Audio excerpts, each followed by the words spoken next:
leadership and governance, a framework for business, the Zimbabwean economy that we want. We have panelists, and if I could just call them, or as I read their name, if they can come over. Mr. David Coltart, Senior Partner and Web Law and Berry. We also have Mr. Kenyas Mafukidze, Managing Director, Alpha Media. And we have Dumisani Sibanda, economist. So as they come up, can we just give them a round of applause?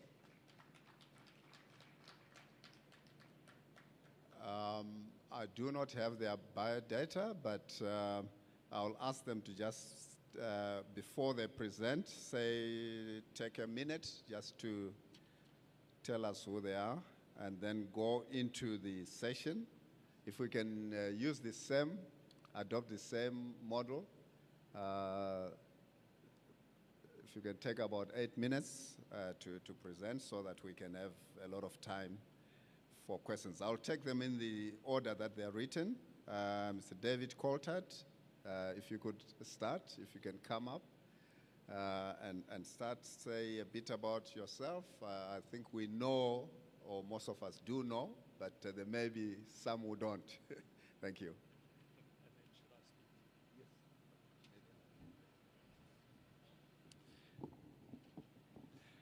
Thank you, Chairman, and good afternoon to you all. It's always enjoyable to have this interaction between lawyers and accountants.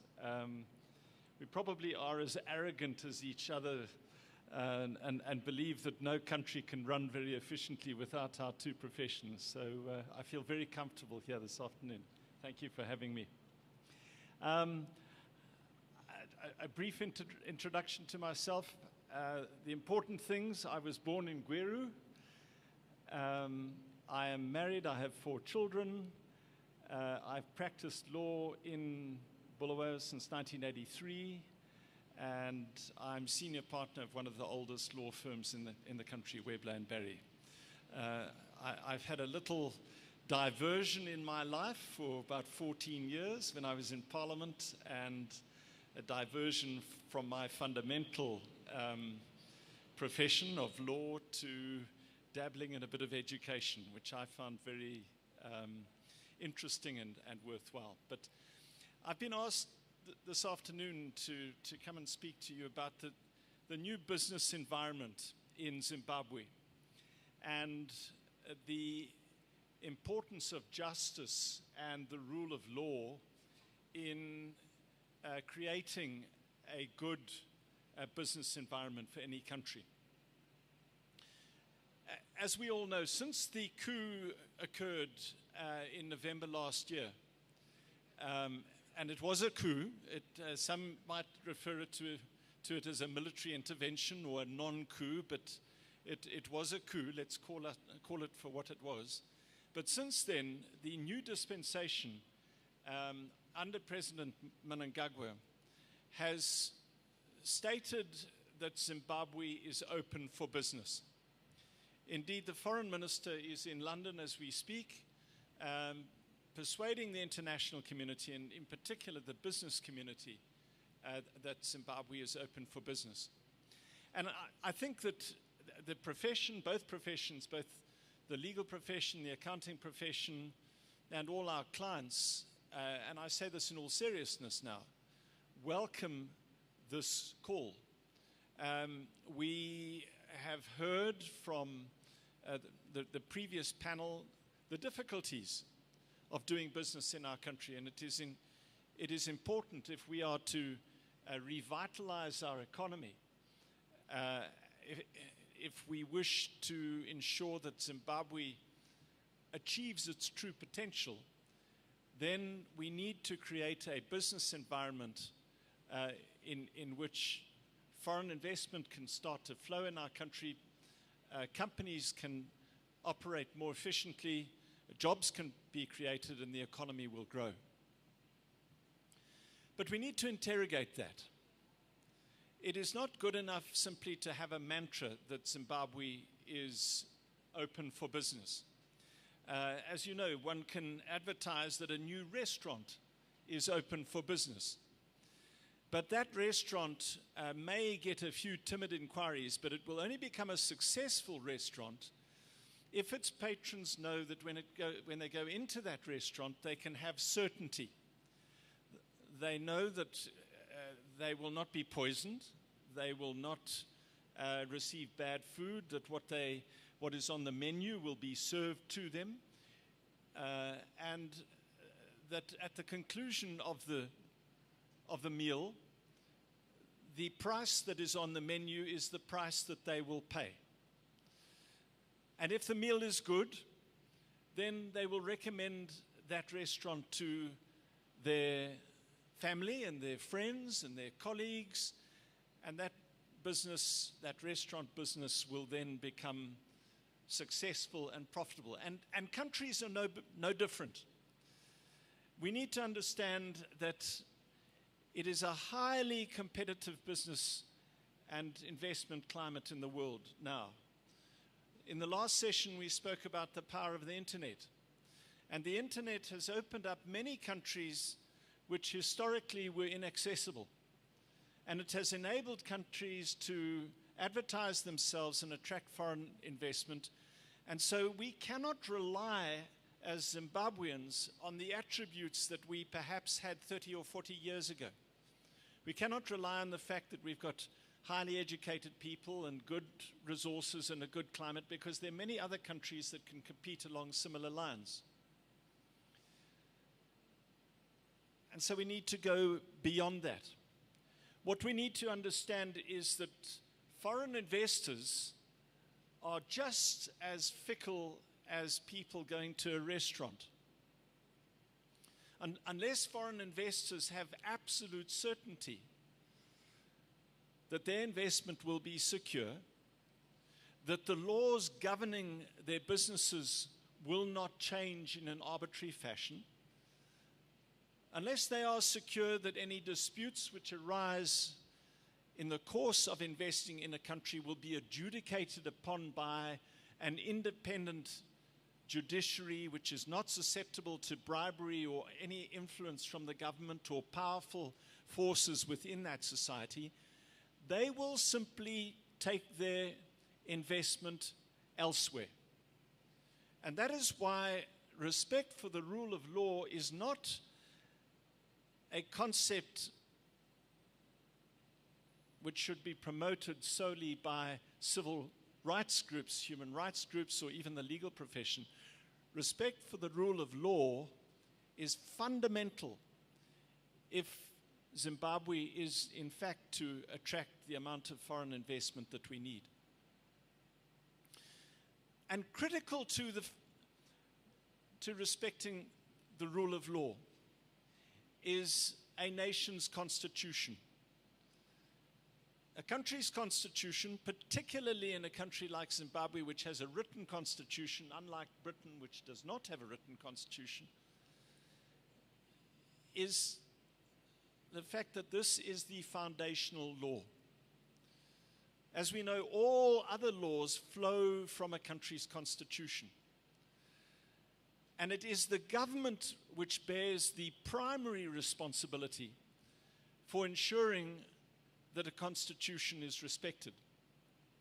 And if a constitution is not respected by government, then any potential investor, be that investor domestic or foreign, will not have confidence that lesser laws will be respected. It follows that if a constitution is a nation's foundational law, core law, and that is not respected, how can one possibly expect subsidiary laws to be respected? And let me, in this regard, make a few comments regarding the lack of observation and respect for our own constitution since the new dispensation. We have criticized successive governments under President Mugabe for not respecting the constitution. Sadly, very little has changed in that regard, and let me give you 3 examples this afternoon. Firstly, we heard in the previous contribution the importance of this new data age, the importance of information. In a business sense, the free flow and accurate flow of information is critical to any investment, is critical to the running of any profession, of any business. Because where information is hidden or distorted, the investment climate itself is distorted. And that is why in the most efficient run countries in the world, there is a free flow of information. And the independence of the media is respected in particular. That right is reflected in Section 61 of our Constitution, which enshrines the right of the freedom of the media. There is a subclause to that, Section 61(4), dealing with state media. And in the Zimbabwean context, state media includes organizations like the Zimbabwe Broadcasting Corporation, the Herald, and the Chronicle. All of these media organizations are either directly or indirectly state-owned. And the Constitution says, and I quote, that all state media organizations must have an independent editorial policy, they must be impartial, and they must allow a diversity of opinion.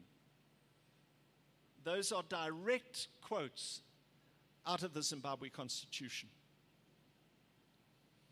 If we analyze the content of the Zimbabwe Broadcasting Corporation and the Herald and the Chronicle, we will see that far from being independent, far from being impartial, far from allowing a diversity of opinion, they are as partisan as the same institutions were at the height of the Rhodesian Front.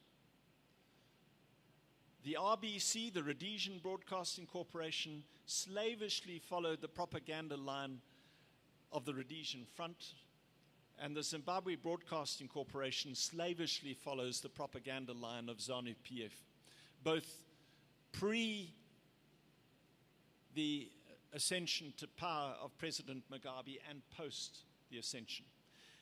And this is a very serious constitutional violation. It is a constitutional obligation on the government which can be honored without government having to spend a cent. It could literally be done overnight. The president simply has to appoint a new editorial board to these organizations and issue the directive that the Constitution will be complied with, and these organizations will in fact be impartial, independent bodies. It doesn't cost the government a cent.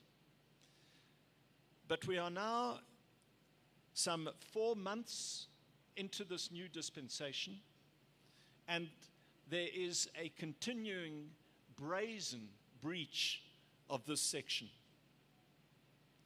The second section deals with an issue that Themba Sibanda touched on, devolution. One of the key elements in the constitutional reform process of the discussion leading to the new constitution was the need for devolution to ensure equity in society. And an entire chapter of Zimbabwe's constitution is devoted to devolution. It states, for example, and it's not discretionary, these are mandatory provisions, which state that every province shall have a provincial council comprised of parliamentarians and councillors elected in those respective provinces. There is no provision in our constitution for resident ministers. Despite these clear provisions, both the government under Robert Mugabe and the government under President Mnangagwa has simply ignored the devolution provisions. And I stress once again, these are not discretionary provisions. They have the word shall in them. They say that these bodies shall be established, and not one has. In brazen violation of those provisions, President Mnangagwa has appointed resident ministers. And that sends a very powerful message to investors that if your devolution provisions are not going to be complied with, what hope can we have that other provisions will be complied with? The final provision goes to the very core of power. And let me stress that there are many other breaches of the Constitution. I'm just picking out 3 to illustrate my point. The final example I wanted to give you this afternoon goes to the very core of power. In the provisions relating to the appointment of vice presidents, the Constitution says very clearly that vice presidents shall not hold any other office. Once again, I quote from the Constitution. There's another provision that says there shall be a minister of defense. Once again, it's not discretionary, it is mandatory. It says there shall be a minister of defense. As we know, President Mnangagwa appointed Vice President Chiwenga in late December. And when he appointed him, he also appointed him to be the person in charge of the Ministry of Defense. He didn't call him a minister, but he made it very clear in his declaration that Vice President Chiwenga was to be in charge of the Ministry of Defense. And to remove any doubt, we do not have a substantive Minister of Defense at present, still to this day. There is no person called in our cabinet the Minister of Defense. Once again, this is not a discretion, it is mandatory. So I've shown, Mr. Chairman, 3 very clear breaches of Zimbabwe Constitution. And none of these are peripheral issues. These go to the very core of our governance system. And so any foreign investor who comes into the country, who does the usual due diligence, and as you know, as an accounting profession, all serious investors will come in and do a due diligence. And one of the key questions they ask is about the legal system. Is there certainty in the legal system? Are Zimbabwe's laws going to be respected? If I enter into a contract with a Zimbabwean company, is there going to be certainty in that way? Is there going to be certainty regarding the tariff structure? And if their due diligence shows up that, never mind in subsidiary legislation, that in these core constitutional provisions there is a brazen disregard for the Constitution demonstrated by the government, mark my words, no serious investor is going to come into this country, no matter how many times we say that the country is open for business. And so in conclusion, let me make this passionate appeal, not just to you, but to the government if it's listening, that if it is serious about creating a business environment which is going to attract foreign capital, then it needs to be serious about our Constitution and implement it in full in both letter and spirit. Thank you, Chairman.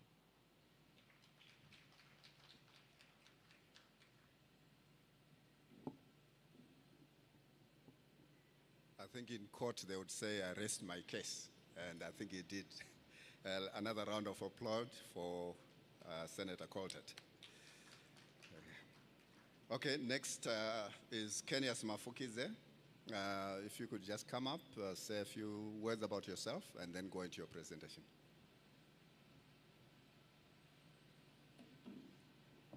Thank you very much, Mr. Kunaka. I'm Kenyas Mafukize. I'm with Alpha Media Holdings as the managing director. But by training, I'm a member of the Institute of Chartered Accountants, and I think I've been involved with the Institute for quite a number of years. So let me also take this opportunity to congratulate the Institute for 100 years. And it's not a small feat. And maybe just allow, if you can join me in just congratulating the Institute on that major achievement. In terms of my passions, I'm very passionate about development of our economy, development of Africa, and linking that to the financials and the things that we do as normal life. But I think one of the key issues, just picking up from what David was talking about, is also I'm very passionate about the freedom of thought and our ability of anyone to express themselves freely without any fear. Because if we arrest people's thoughts, then we are actually arresting progress.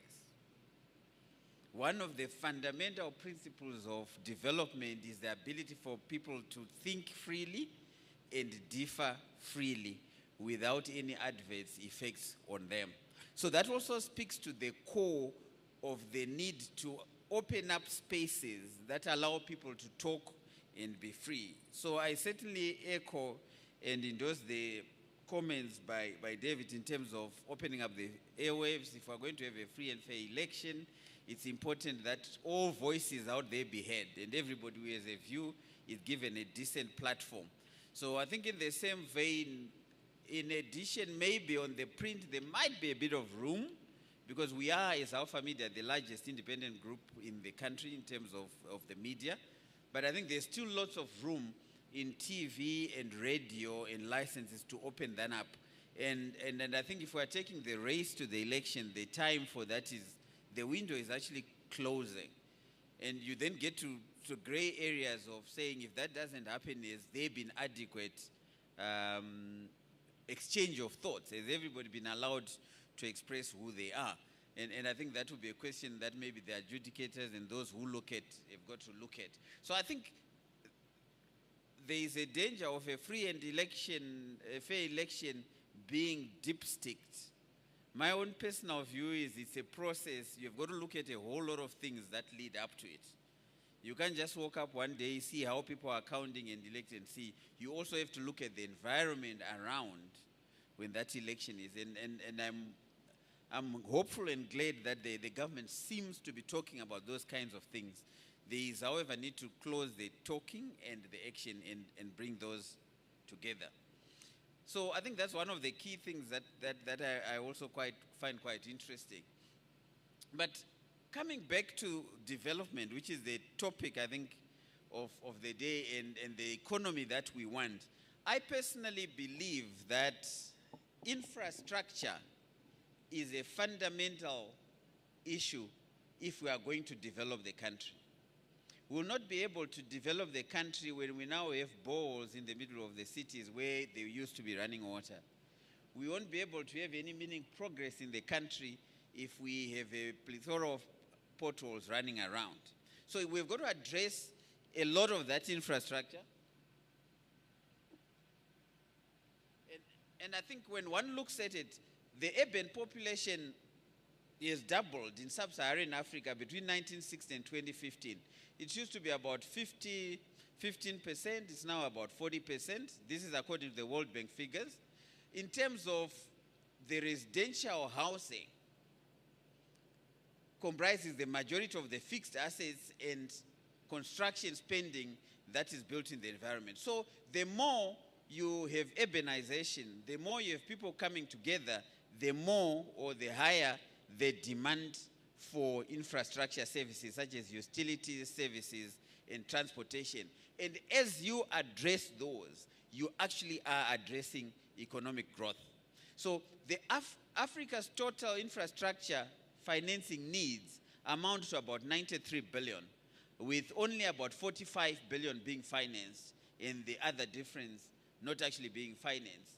And it talks to the need for transparency, the law, and everything to actually come. I was asked about 5 years back by the Development Bank of Southern Africa to actually go around and into the sub-region and find out why a lot of money that is meant for infrastructure is actually not being deployed.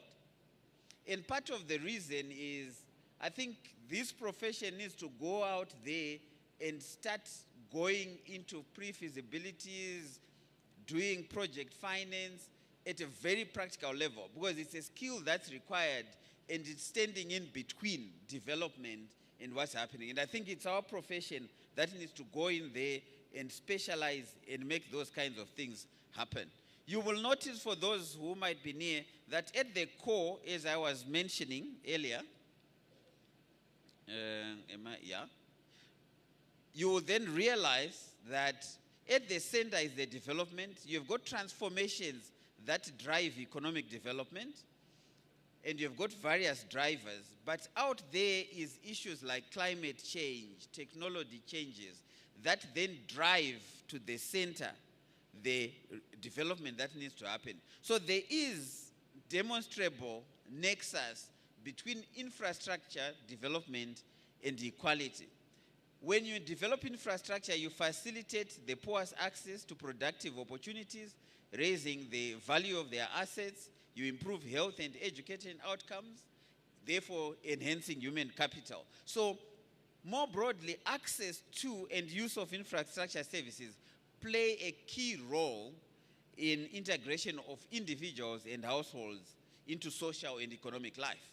So when you deny people infrastructure, you are actually denying them a decent living and social structure. The nexus, which I won't go into the academics of it, but it has been proved that when you involve more in infrastructure, you develop economies. But that, I will leave the detail of that to another day. Now, I will run through, and that is my cry, that as a country, we need to look at what other countries have done. And some of these countries are actually worse than us in terms of the abilities they've done. So we've got to start questioning ourselves and saying, where are we getting it wrong and what do we need to do? One of the things that I will mention is the Chad-Cameroon pipeline, which was 3.7 billion, where a pipeline was built and oil was drilled along a stretch, and it's a $3.7 billion investment where two countries came together to create an infrastructure that's making a huge, huge difference. It's clearly one of the largest public-private development projects. Oil is being developed. I can see it's not showing there.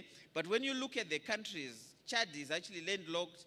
Cameroon has got access to the sea, but they came together and created an exciting project in countries that are actually not very well advantaged. And when you look at the structures they have, they're actually weaker than what we have. So the economic impacts, jobs have been created, opportunities raised, and that whole 3.7 raised a lot of local industries, and these things can actually be done. The other project you can look at is the Addis Ababa Light Rail project, which was 475 million. It was also financed through a PPP. And at the end, in the detail, you'll see a lot of how it was structured, but we haven't got time to go into a lot of it. But again, the total project was 475. It was financed, and it's not very expensive because the tickets that are actually running are as low as 30 cents per journey. The interest rates are low, and when you look at it as a moratorium period of 5 years, the loan repayment was 15, and at the end, that's just the first phase. So these things can actually be structured. At the end of the day, you decongest the cities. When you come to Harare now, it's actually a nightmare, as an example, to move anywhere between the peak hours. So we've got to re-engineer that whole area and be free to dream again. When one looks at the Nelspruit, the N4 toll road between Joburg and Maputo, it used to be like that. I remember the first time I went to Mozambique, and I saw for the first time those young boys who are on the streets and they are pretending to repair the road. I think when you look at the way they actually dig it up, and you pay them when they pretend to fill it. But they completely redid it, and now you actually have the toll road that they developed. All 500 kilometers of it, $300 million was spent to do that.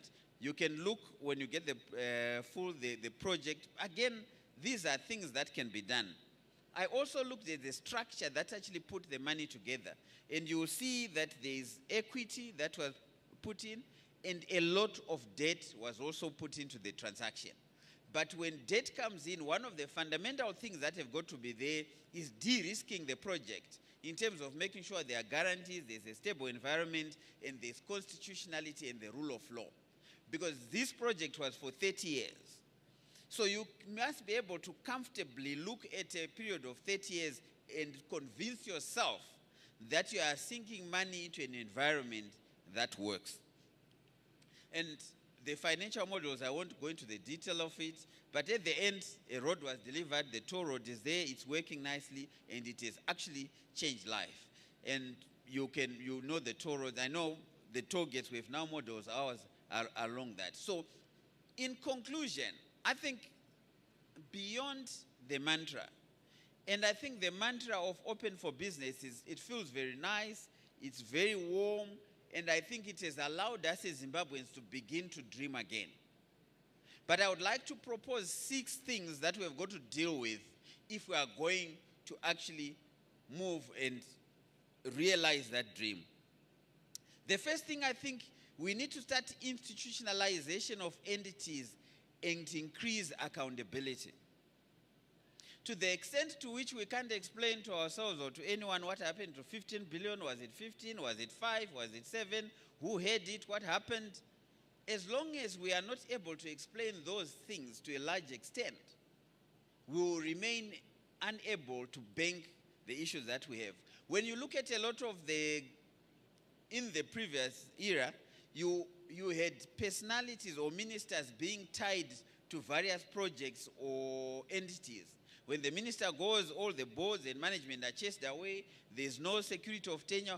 If you cannot institutionalize and have a robust institutional framework which is independent of individuals, realizing the dream will be a problem. So I think point number 1, we must actually gravitate as a country towards having institutions that stand up and can go on beyond the personalities. The second aspect is invest in infrastructure, as I've said. Part of the problem we have had in Zimbabwe is over the last 10, if not 20 years, we have invested the least of our resources in infrastructure versus Zambia, versus Namibia, versus all our neighbors, because we have got the wrong budget structure. Every year, we know when budgeting has happened, the first thing the minister says is, I have no fiscal room. And it's not like there is very little to budget, because all the money is gone before it has even arrived. And this has been the story for the last 20 years as far. So until the day we can restructure our budget fundamentally, so that the budget begins to empower infrastructure development, we will never be able to realize. I don't understand why we cannot sit for 20 years and build the Byte Bridge Chirundu Road.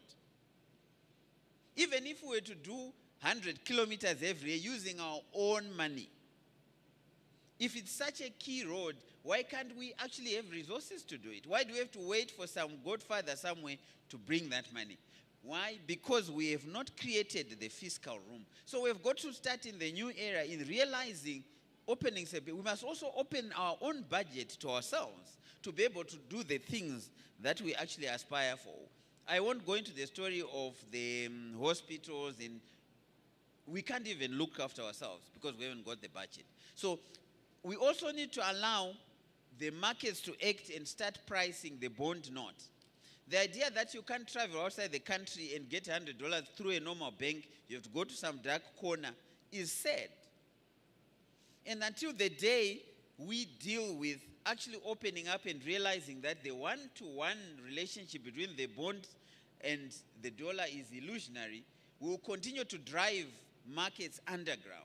Let's face up to it and allow the markets to start that allocation process. I also think we have got to start, as we have said earlier, to open up the freedom of thought, as we have already, I won't mention any more on that. But lastly, we need to actually be able to close deals. We have deals that we have been perennially talking about. the Zisco deal, Harare Bight Bridge, every year why can't we just close these things and make it happen? So somehow in this, we've got to also really be able to walk in and close. I must say I'm encouraged by a lot of the enthusiasm that's there to do things and close things and put Air Zimbabwe behind us. We had the Air Zimbabwe story in our childhood. It's still playing out today. We need to end that story. Lastly, we need a common shared vision that we can all say, where are we actually going? Because we are all in different places. And I think one of the key things is before we open up to the whole world, can we have our own conversation as Zimbabweans and agree what are we actually trying to do? And where are we going? And then start a conversation that describes those steps. So I think those to me are the fundamentals that will make this Zimbabwe stand and grow. The momentum is right, the wording is right, but we now need to shift into a zone where we act and act decisively, I think.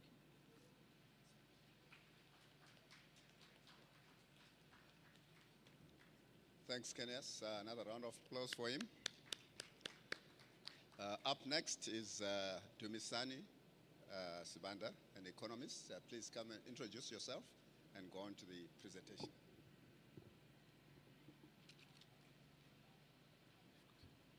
Excuse me.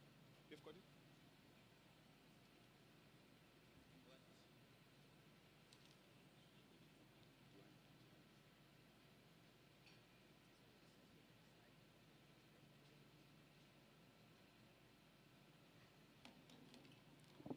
Good afternoon, ladies and gentlemen.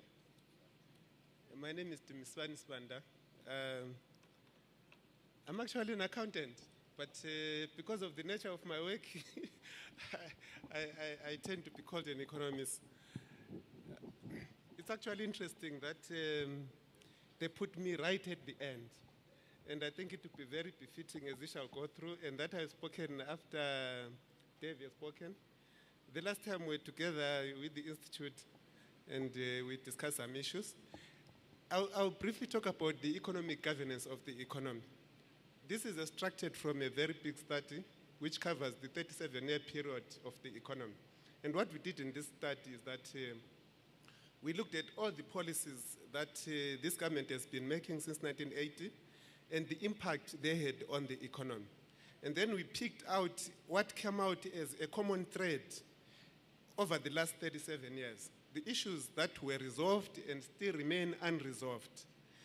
And this comes out very clearly from the governance indicators. I started with what the World Bank has got as our governance indicators. Unfortunately, that is not as clear. Are people able to see those numbers?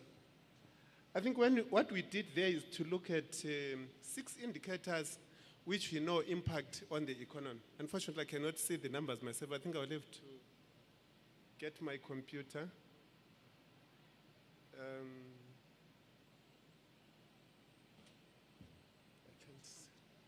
can't read those numbers.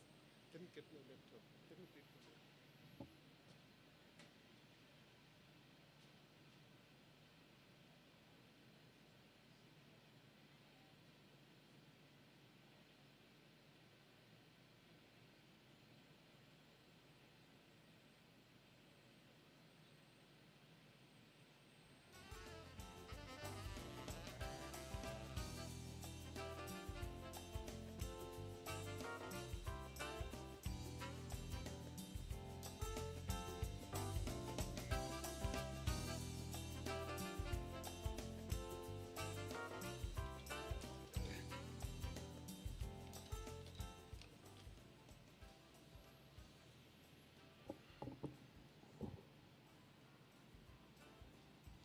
There are 6 indicators which the World Bank measures every year, for all the countries which are members of the World Bank.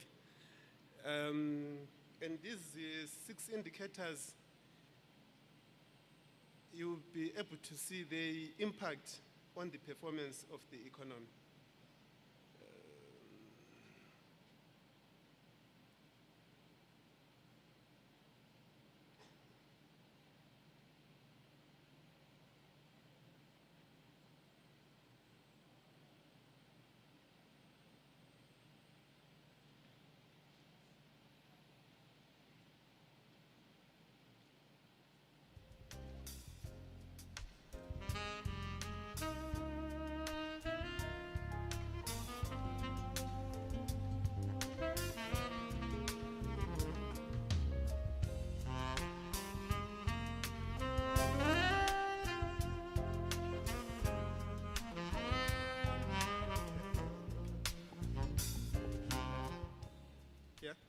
these are the 6 indicators which they measure every year.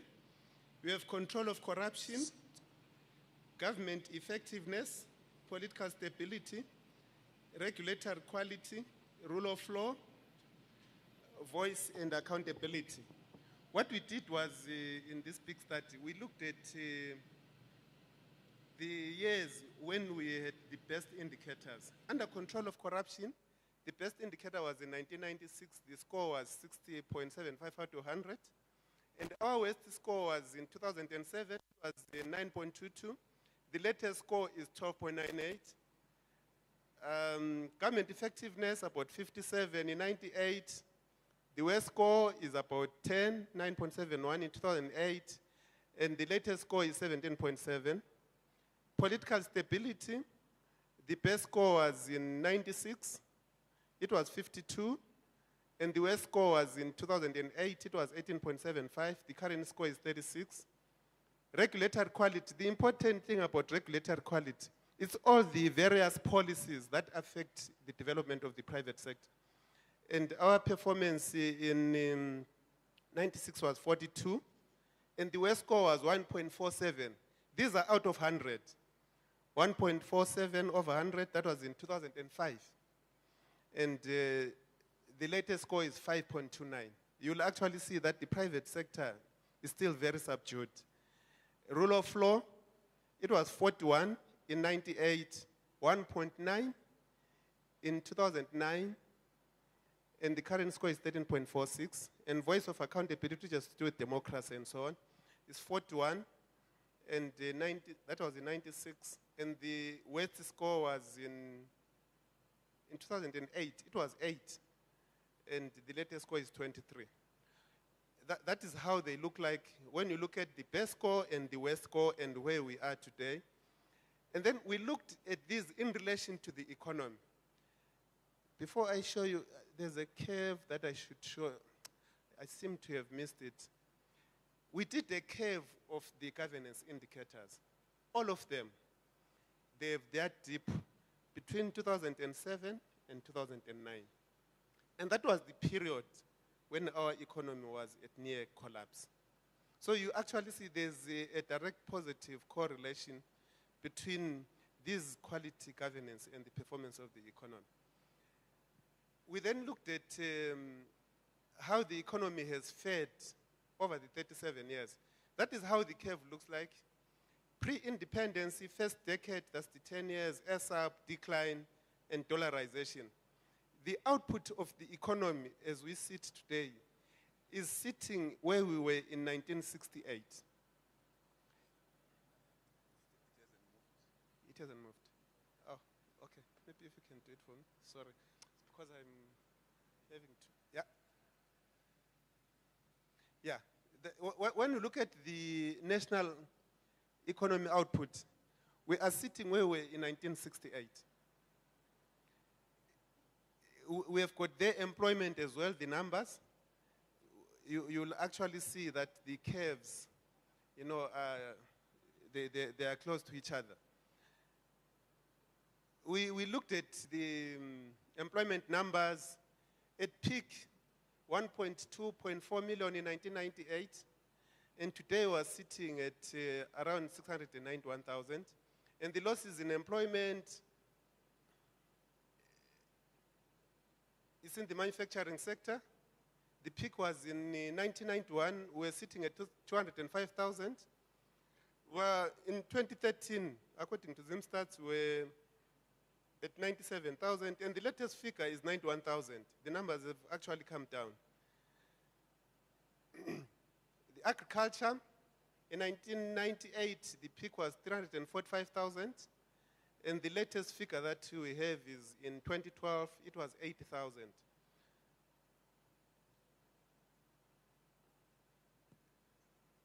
We asked ourselves to say, let's look at the periods. When we looked at the periods, we had the periods as I gave them there. We looked at the first 10 years of independence. The problem that we saw is that in the first 10 years of independence, as Mr. Tisbanda mentioned, The government spent a lot of money on increasing social services, especially in education and health.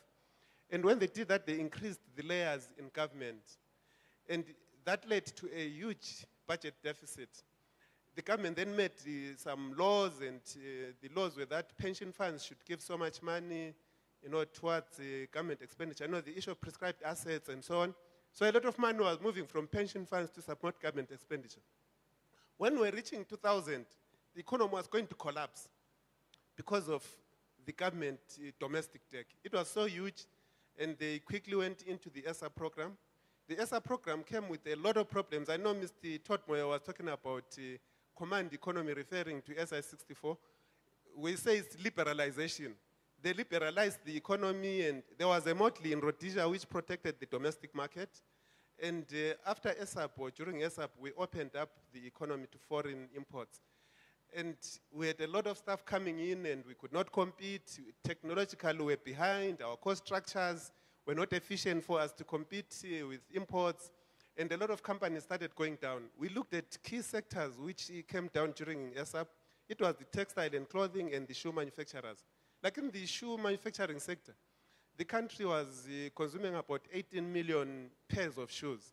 During ESAP, because of opening up of the economy, the local producers were only left with 8 million to fill in the market because the rate had been taken by imports. The mistakes which were made under ESAP, we found that they were actually repeated under the unit government. Under the unit government, because the supermarkets were empty, we opened the domestic market to competition when industry was not ready for the competition. And it led to a lot of imports coming through. And the issues of using the US dollar as an anchor currency caused a lot of problems, where the rand moved and we were stuck with the US dollar. So we found a lot of repeat of this. And what we then did, we looked at the new dispensation to say, what has this new dispensation done? We found that they have legacy issues that they brought forward. And in the main two policy statements that they've made is the monetary policy statement and the fiscal policy statement. We analyzed to say, are they addressing the fundamentals of the economy? And the main thing we looked at was the issue of currency. We feel that if investors have to come here, the issue of currency is very important. Even for yourselves as chartered accountants, auditors, we looked at the various annual reports of companies to see how they are reporting, whether they're actually talking about the requirements of International Accounting Standard number 9, that monetary assets should be stated at the right market values. And we are not seeing that.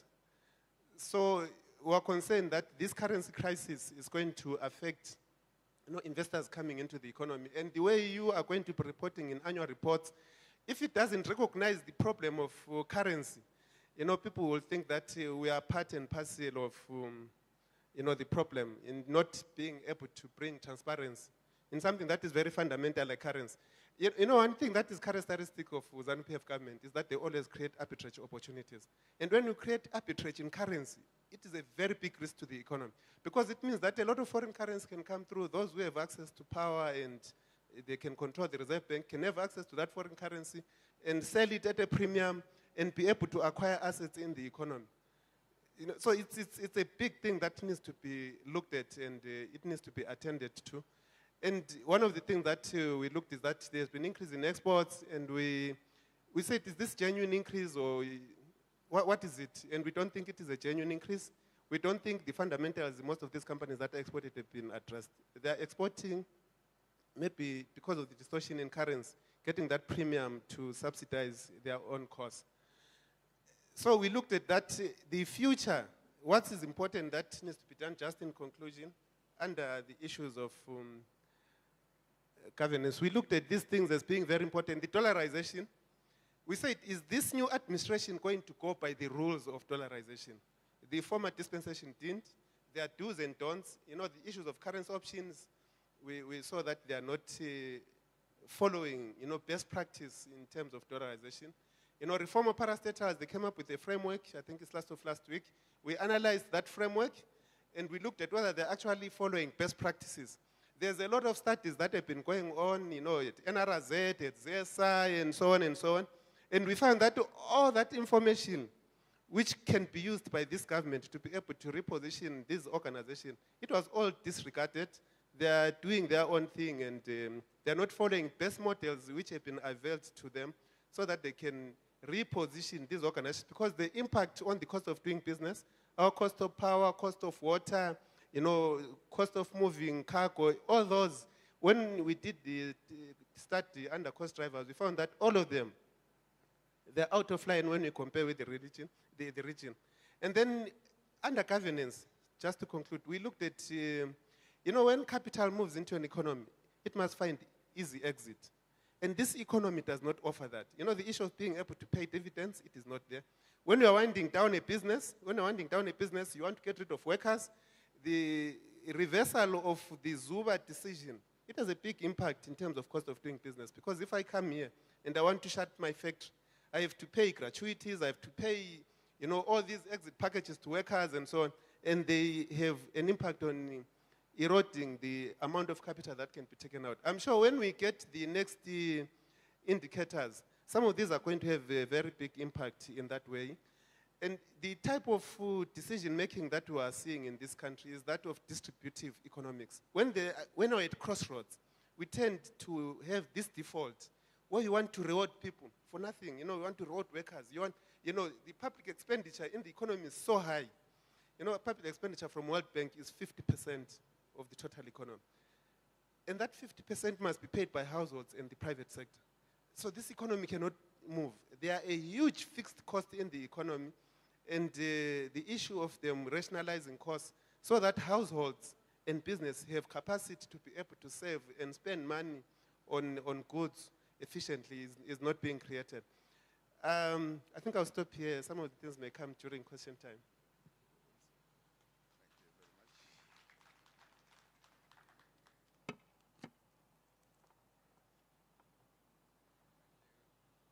Thank you, Dumisani. There you have it, ladies and gentlemen. Can we have 3 questions? 3 questions for our panelists on the governance. Can we start with someone? Yes. Nyarazi. Dube.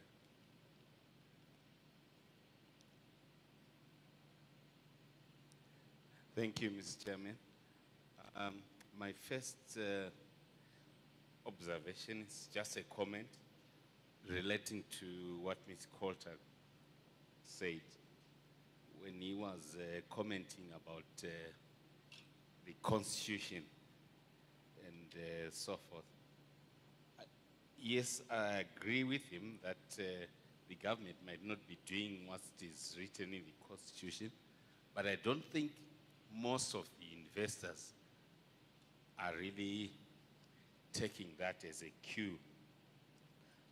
I tend to think at the moment the forthcoming elections are going to be very critical. That's going to be a watershed. Whether we make it or we fail as a country is going to be determined by how the elections will come out. As the British are saying, if you mark the words of the British Foreign Secretary, he didn't say we want free and fair elections. He wants peaceful elections. So they're not really worried about the constitutionality or so of the elections, but they just want peaceful elections. Then I've got another comment for Dumisani. I just want to bring to his attention that the arbitration which he was talking about in accounts, in the boards that I sit on, we have been discussing that in quite great length. And if you look at one of our companies is actually a list, no, not listed, it's a major company. It is discussed at quite great length that this issue about having large RTGS balances and these bond notes, how we price them at 1-to-1 and so forth. It is quite mentioned. Thank you. Okay, thank you. Can I have someone else before I come to Mr. Makaya? Oh, thank you very much. I just have one question directed to David Coltart. You speak about 3 non-compliance with the Constitution. How do we return to constitutionalism? And my follow-up is, as prominent lawyers, what are we doing to stop this animal called non-compliance with the Constitution? Should we not take arms? I think there is allowance for that. As a community, why are we not taking arms against the government and say, we have had enough, please, can we return to constitutionalism? Thank you. Mr. Makaya, here in front, to the front. Huh? I'm saying it's almost in line with what Mr. Hobe is quickly raised, because my concern is on Mr. Kota's presentation. It looks like there's no, what he is saying, the current dispensation is doing seems to be, in fact, all the 3 issues, they seem to be flowing from the previous dispensation into the new one. I don't see anything new that the new dispensation has really brought about, but instead they are trying to undo. So if you talk about distorted information and hidden, you find that was there. The new dispensation is just picking up the pieces. If you talk about the media not being independent, this has been the case. So I'm not seeing anything that is ascribable to the new dispensation per se. But I take these comments you are making are things that have always been there. And I wouldn't say they are directly to do with the new dispensation. Thank you. Perhaps if we can have the panelists answer those questions.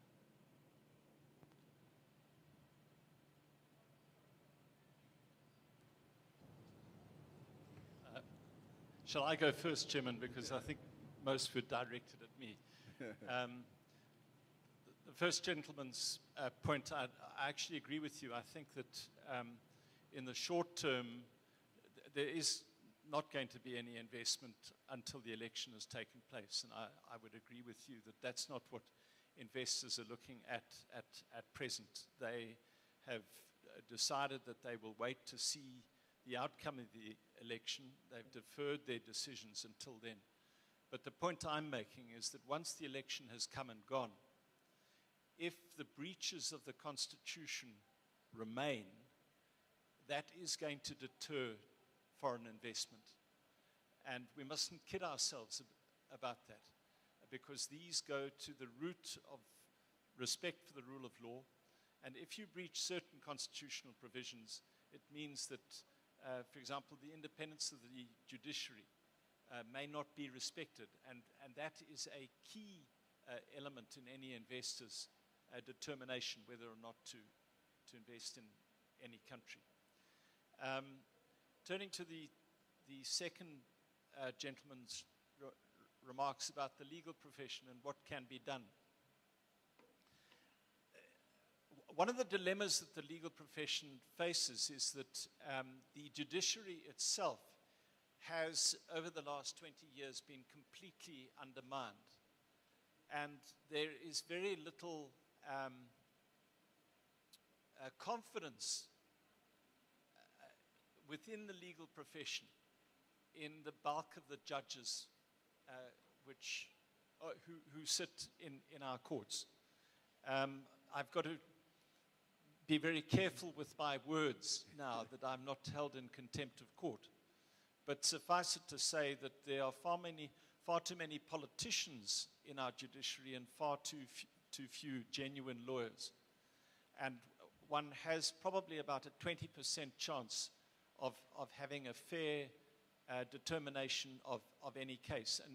And that is why many of us in the legal profession feel that it is actually a waste of time to take up these constitutional issues because our experience in the last 20 years is that either one will have an outrageous judgment granted against you when there are clear provisions in the Constitution which are obvious to all, or judgments are simply delayed. And it is going to be one of the key elements of reform that any new government needs to attend to if we want investment. Investors are canny people. When they do due diligence, they want to be certain that any determination of commercial disputes is not going to be subjected to political influence or bribery. And one of the key elements of any due diligence is to assess the nature of the Supreme Court. I've just come back from Cape Town today, and I've spent the weekend with Justice Chinengo, Moses Chinengo, who's now a retired justice, and he sits on the Lesotho Court of Appeal. He's one of our finest judges, but he's not in our judiciary now because he simply gave up on the system. But he is so respected in Southern Africa that other countries have taken him on. And Namibia and Botswana do the same thing. And it is a key element of their investment climate because even if their lower judges or magistrates are not doing a good job, investors know that on appeal they are going to get a fair hearing. And it is something that we simply have to address. Turning to the final gentleman's remark, and you're going to have to remind me of the... Mr. Makaya. Oh, I beg your pardon, I do remember now. Your point, sir, was that the three breaches that I've described are carryovers. They are breaches that President Mugabe did, and President Mnangagwa simply carried them over. And there's an element of truth in what you say, sir. But the point is that we have a higher expectation of President Mnangagwa than we had of President Mugabe. When he was sworn in as president, he said this is going to be a new dispensation. His rhetoric is that he is committed to the rule of law and respecting the Constitution. And to that extent, we must have a much higher expectation. And these are acts that were within his power to change. He could have changed the editorial board of the ZBC within a week of taking office. He could change it tonight. It would not cost him a cent. So he simply cannot, and no person can use that excuse that simply because Robert Mugabe did it, we can excuse President Mnangagwa for doing the same thing. Likewise, in the appointment of his cabinet, that was solely within his discretion. And yes, we know that Robert Mugabe did that ironically with him, appointed him as vice president and also the person who administered the Ministry of Justice. But that was a constitutional breach that President Mugabe was guilty of. And we expect particularly of President Mnangagwa, who is after all a lawyer, and he actually practiced law, unlike Robert Mugabe, that he would know that appointing Vice President Chiwenga as Vice President and the person in charge of the military is a brazen violation of the Constitution. And the final point regarding devolution, yes, we know that Robert Mugabe didn't like the devolution provisions, but that was him.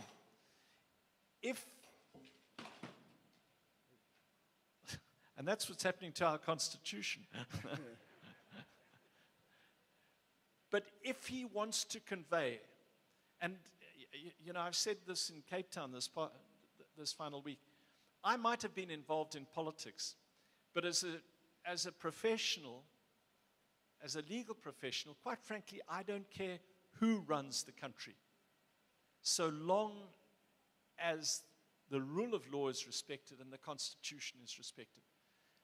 And that is where we expect a higher standard of President Mnangagwa. So it's simply not good enough to say that it was done before. He has had every opportunity to comply with the Constitution, and he has not done so. Sorry, Makaya, the gentleman next to you. Mr. Dube. Mr. Dube, which organization are you from? Sorry. Which organization? Zimalois. Oh, okay. No, thanks. What we have been doing in the analysis of annual reports is that we've been particularly paying attention to banks and insurance companies, pension funds, to see whether they're actually recognizing the fact that what they're reporting is US dollars, because this crisis of currency, we don't think is something that is going to be easily resolved. We don't think this government has the capability to actually resolve the currency crisis. Like Dave mentioned, that there's no one who's going to come and give Zimbabwe $2 billion so that suddenly we have reserves and so on to be able to protect the value of this currency. So this currency, as we see it, where we are saying it is US dollars, it is going to crash. At some point, officially, we'll have to recognize that we don't have US dollars in the bank. We actually have a local currency, which we are creating through the instruments of TBs and even these bond notes and the export incentive scheme and all these various instruments. They're actually creating a local currency, which is disproportionate in terms of accumulation to the amount of foreign currency which the economy can earn.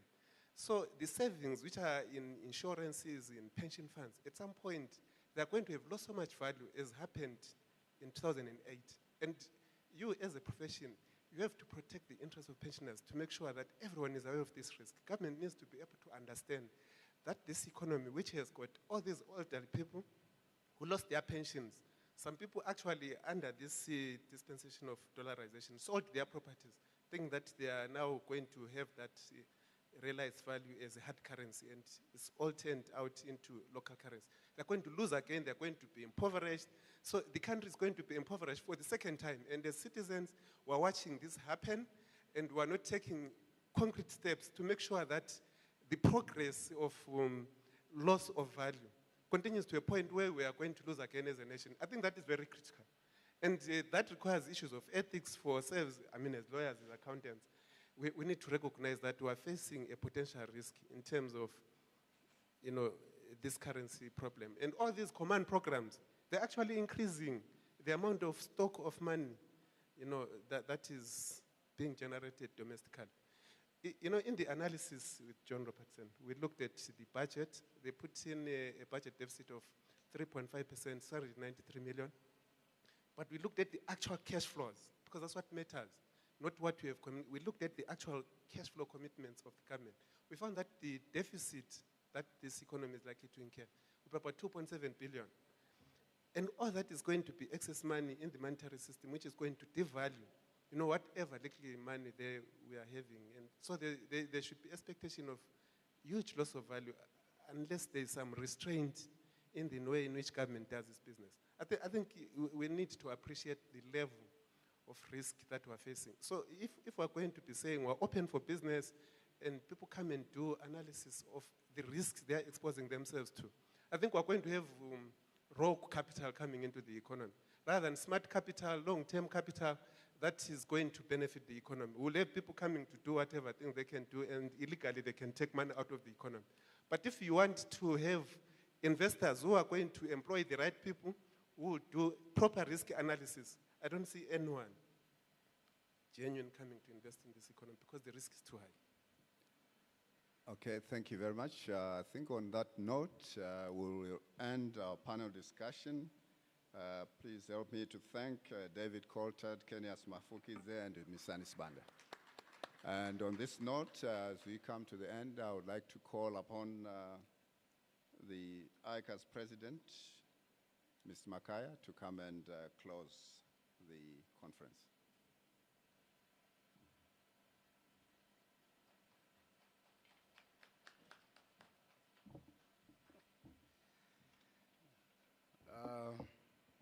I don't know what I have to do here because my eyesight is no longer very good at this point in time. I need to create a context of all the discussions that have happened today. We are, as ICAZ, celebrating 100 years of our existence throughout 2018. And this started in January this year and to end in January 2019. So our theme is celebrating our first 100 years, a stepping stone to the next 100 years. So the number of events that have been lined up. Now, this event is one of those bigger and better events that we've arranged for our stakeholders. I intended doing a summary of all the presenters, but given the time limits, I will skip that point and come on to the focus that as ICAZ have, one in 2017, 2018, and also secondly, going forward. The issue is on engagement. We believe as ICAZ, we play that facilitator role in bringing together ideas. I'm sure you've heard from the various speakers how some would openly oppose the government policies and some would also openly talk in support of what government is actually doing. And that's our role, to bring together those who have got divergent ideas. My brother Dumisani has got an idea of possibly a non-working Zimbabwe going forward, but I'm very passionate, I'm very positive that things will come round and we'll all be smiling one day. This is our role as ICAZ. We've got various projects that are at a national level. And I need to mention these three so that at least we put ourselves as an association, as an institute, not association, into context. We are involved, in fact, as part of the centenary, we will be building a centenary center, a center of excellence. And funds have started coming in, and our intention is really to break the ground in terms of construction latest 2020. So that's when you'll be seeing the structure coming up. Another project that we are involved in is the professionalization of the public sector accounting professionals, where we are targeting plus or minus 5,000 members of the accounting profession in terms of bringing up their talent, bring up their professional skills. It's a mammoth project that we are working with government. And that project, we envisage it will take about plus or minus 5 years to its logical conclusion. And the third project that ICAZ is involved in, we have heard us saying we are keen to see our CAs, our chartered accountants, come back to Zimbabwe, those are outside, not physically, but come and serve on public boards. We actually see an opportunity as chartered accountants that we can move in the public sector and make significant contribution. And that project, again, is going on very well. I do not have the numbers in terms of those who have showed interest in joining public sector boards of directors, but indeed we have received feedback. But again, there are certain noises that our members, the members of ICAZ, are reacting to. You know, when the disengagement process, I need the government to take note of this, that there are disengagements that are happening. I'm talking about board membership disengagements that are happening in the public. And I think government needs to be very careful in terms of how they disengage board members, because already they are making noise, and that has slowed down the interest that our members are showing, the interest are showing in joining the public sector boards of directors. Indeed, lastly, I need to thank a number of institutions and individuals here. First, we should actually applaud those who managed to be together with us up to this moment. It has been a very long day. And can we give ourselves a pom-pom for being here up to this stage, please? I can hear the hands are quite few, but still well done for staying around. Secondly, Our esteemed ICAZ speakers, thank you very much. The spirited presentations that you had. I know what it takes to put together a presentation. It isn't the preparation that you have to take a lot of time than actually the presentation. A 5-minute presentation, you may need a number of days to put it together. Well done, our esteemed speakers. I also need to actually thank our ICAZ sponsors. I'm seeing a number around this room here, and in particular, Alpha Media for coming across and being part of ICAZ business. Well done to our ICAZ sponsors. And lastly, we always say, behind all that you see is our ICAZ Secretariat led by our CEO, Mr. Kunaka here. Well done, our Secretariat, for putting together this wonderful event. I thank everyone who is here, and I thank you, and I say good night to you all. Thank you.